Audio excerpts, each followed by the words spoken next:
conocer toda la información necesaria, el día de hoy se encuentra con nosotros Carlos Modesto Toriz Jarquín, quien es psicólogo social e infantil y además nos visita de Hogares Providencia, esta institución de asistencia privada. Carlos, muy buenos días. Muy buenos días, gracias por la invitación. Al contrario, de verdad es un placer dedicar este espacio para hablar de estos temas tan interesantes que la sociedad, la misma ciudadanía tiene que conocer.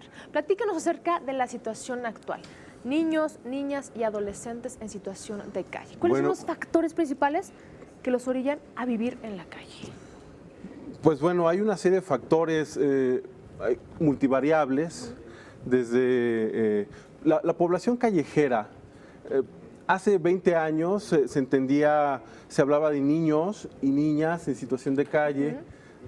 Desde entonces a la fecha ha habido ciertas modificaciones en cuanto a la forma de percibir a las personas que viven en situación de calle, porque se sabe que no son grupos etarios exclusivos únicamente de niñas o niños o grupos de adolescentes y jóvenes, sino es toda una gama donde viven desde personas de la tercera edad, en situación de indigencia, hasta mamás, madres solteras también. Solteras, mujeres embarazadas, bebés, obviamente población de niñas, de niños, de adolescentes jóvenes en situación de calle.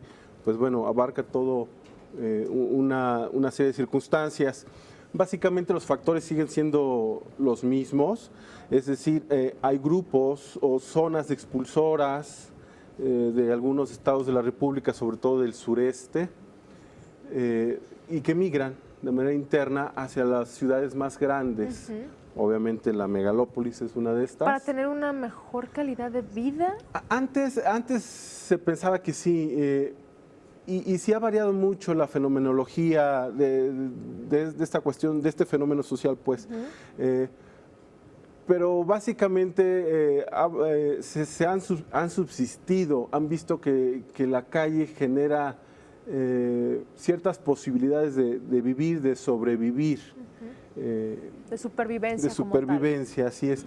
Me gustaría comentarte que, por ejemplo, el último censo real que se construyó en Ciudad de México tiene más de 20 años. Fue creado entre DF y la UNICEF México. De entonces a la fecha... No se ha hecho ninguno. Se han hecho varios conteos o estratificaciones, pero no un censo real que mida y genere una estadística sobre quiénes son las personas, la sociología de cada uno de estos grupos marginados que viven desfavorecidos y que aprovechan las circunstancias de la calle para obtener como medio principal de vida. Ahora, ustedes como institución de asistencia privada, denominada Hogares Providencia, ¿por qué enfocarse a estos grupos marginados, principalmente niños, niñas y adolescentes? De inicio, en el año 79, principio de los 80s, donde sí era realmente un boom de este fenómeno que venía desde los 60s en varias ciudades latinoamericanas. México no fue la exclusión, sino rutilante ejemplo de que aquí también sucedía. Ciudad de México, pues me refiero. Había muchísima población de niñas, niños y adolescentes y había muy pocos servicios, tanto públicos como privados, que asistieran en servicios y en restitución de derechos a este grupo. Entonces, de inicio, obviamente, el padre Alejandro García Durán, mejor conocido como Chichoma, ya lo comentaste. Muy famoso, por cierto. Bastante famoso, sí. Fue un precursor, pionero en aquellos tiempos para la organización y para las organizaciones civiles que se conformaban en aquellos entonces. A la fecha seguimos trabajando con población de niñas, de niños y adolescentes porque siguen subsistiendo, perviviendo en estratos de convivencia, en lunares de pobreza, en zonas que uno no considera que sea posible que al momento todavía exista.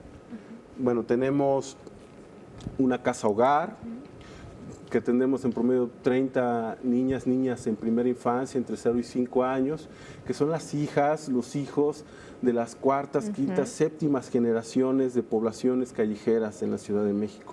Y que estos padres, para evitar que sus niños generen este mismo círculo transgeneracional de pobreza confían en el trabajo profesional. Ahora, ¿cómo lo llevan a cabo ustedes? Me imagino que es a través de un programa integral, ¿no? Uno de los objetivos principales, sin duda, es debido a la restitución de los derechos humanos de ellos, es beneficiarlos en todos los sentidos. ¿Cómo lo hacen ustedes? Sí, es un programa integral, como ya lo dijiste, que incluye todo un seguimiento pedagógico, toda una estructura de psicología en cuanto a salud emocional, psicoemocional, mental. Muy completo.